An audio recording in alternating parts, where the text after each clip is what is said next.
Hello everyone, welcome to the Scumdog's Kennel. I'm your host, Chris Williams, and in today's Cryptid Corner mini-episode, today we're going to be looking at a couple of very interesting stories, folks. One, the Men in Black, and two, we have this alien girl that was found on the moon by Apollo 20 of all things. Let's get into the first article. Men in Black, home surveillance encounter and intimidate witness after UFO incident. Let's get into it now. A Stockton, California witness recalls a late-night encounter on a levee that began with fast-moving stars and ended with 6 silent men in black suits standing outside her home the next morning. The incident did not stop at a simple aerial sighting. What followed left her fearful for years and convinced her that she was being monitored. This report matters because it combines two classic elements of modern UFO lore: structured aerial light formations and apparent Men in Black visitation within hours of the sighting. The timing alone raises difficult questions.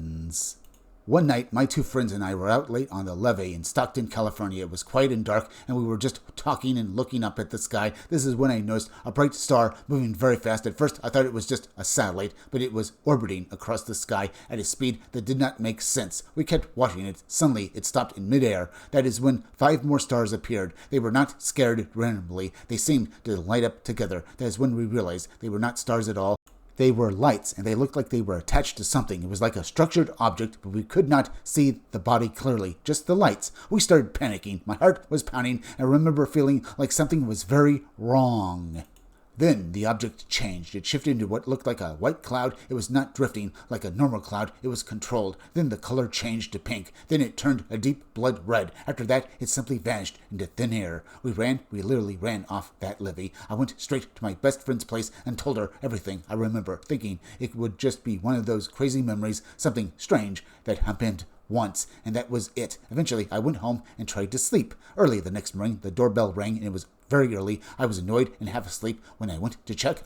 A man in a black suit was standing at my door holding a briefcase. He did not look like a salesman. He was just standing there.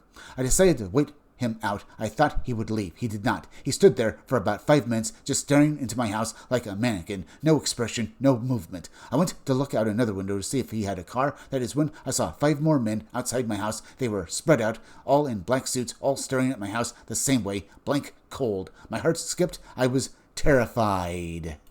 I grabbed my phone and started dialing the police. As soon as I began dialing, every single one of them turned their heads and looked directly at me at the exact same second. I do not know how they could see me. I was watching them through a small crack in the blinds. They stared at me for a few moments, no emotion. Then again, at the exact same time, they turned and walked away. They got into their car and drove off. Even the driver kept watching me as they pulled away. I have never spoken about it publicly until now. It was real. It was terrifying. Ever since then, I have felt safest only in my room, with the windows closed and locked. I sometimes feel like they are still watching my house. OD. Now, what did OD see, folks? Was it really some sort of alien spacecraft, maybe controlled by ultra-terrestrial or interdimensional presences, or were they actually aliens from outer space? It could be that what she saw was some sort of top-secret military vehicle, and these Men in Black could be government agents, folks, but they definitely don't sound like it. They sound like they were there to intimidate this woman, but they didn't talk to her outright. But clearly you can feel that they got the message across by truly being terrifying in a way that is not even remotely human. Then again, maybe this was all planned out like this, folks. Maybe this woman was subjected to some sort of mind control. I've said it before, folks. But then again, that's the only way I can basically really rationalize her response to this, folks, and what she saw. Maybe it was all planned out and planned into her mind. Or maybe they were there to just scare her to be quiet about what she saw. Either way, folks, let's move on to the next article. Secret Apollo 20 mission. Alien girl found near Delaport crater on the moon. Let's read about this Apollo alien girl now. In April 2007, a series of videos surfaced online reigniting one of the most persistent lunar conspiracy theories of the modern era. An individual claiming to be a retired astronaut alleged that a secret joint American-Soviet mission, Apollo 20, landed near the Delaport crater on the moon in August 1976 and recovered the body of a female extraterrestrial entity. Nearly 2 decades later, the footage and the claims continue to circulate. The question remains, Was this an elaborate hoax, a disinformation experiment, or something far more complex? Let's get into it now, folks. According to official NASA records, the Apollo program ended with Apollo 17 in December 1972. Missions 18, 19, and 20 were canceled due to budget cuts and shifting political priorities. That has been the accepted historical record. However, in April 2007, a YouTube user operating under the name Retired Daft B uploaded several videos claiming to reveal classified footage from a covert mission known as Apollo 20. The uploader identified himself as William Rutledge, age 78, and stated that he had been a member of a secret joint United States-Soviet mission launched in August 1976. The videos showed what appeared to be interior spacecraft footage, lunar surface exploration near the Delport crater, and most controversially, the discovery of a massive cigar-shaped craft partially embedded in the lunar surface. Rutledge alleged the object had been photographed earlier during Apollo 15.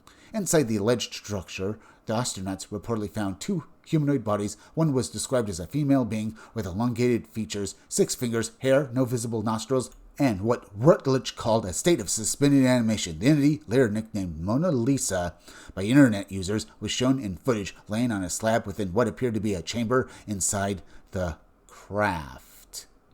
Rutledge claimed the craft had been abandoned for approximately 1.5 million years. He further alleged that the female entity was transported back to Earth and remained in some form of controlled stasis. He also stated that selection criteria for the mission include psychological and ideological factors, including atheism, which he said made him suitable for the classified program. The videos quickly accumulated over 1.5 million views before most were removed. Rutledge later claimed his account had been hacked. Copies circulated on alternative platforms, but the original source vanished. Italian freelance writer Luca Scantamburlo conducted message-based interviews with the alleged astronaut, attempting to verify technical and historical details.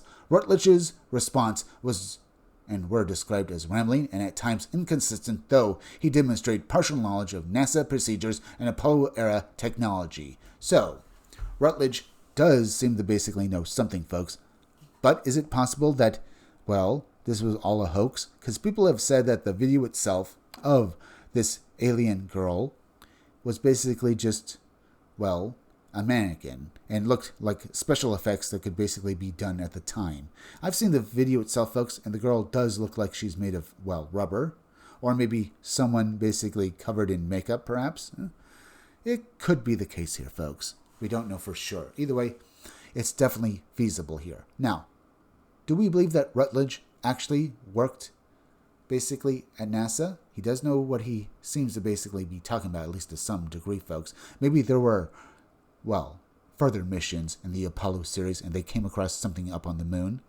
We can't be for sure. Or, most likely, it's disinformation basically by the government and they used Rutledge here to disseminate it. He could be the victim of some sort of mind control experiment, especially with basically him saying that one of the criteria for basically the mission was having atheism. Perhaps maybe that was due to basically being a joint operation with the Soviet Union, who basically were, well, atheists, folks. Maybe that was a criteria to get on the mission, or maybe it's just further disinformation to muddy the waters and not exactly clarify what actually happened. As I said, folks, we could look at it several different ways. But what about the first story with the Men in Black as well, folks?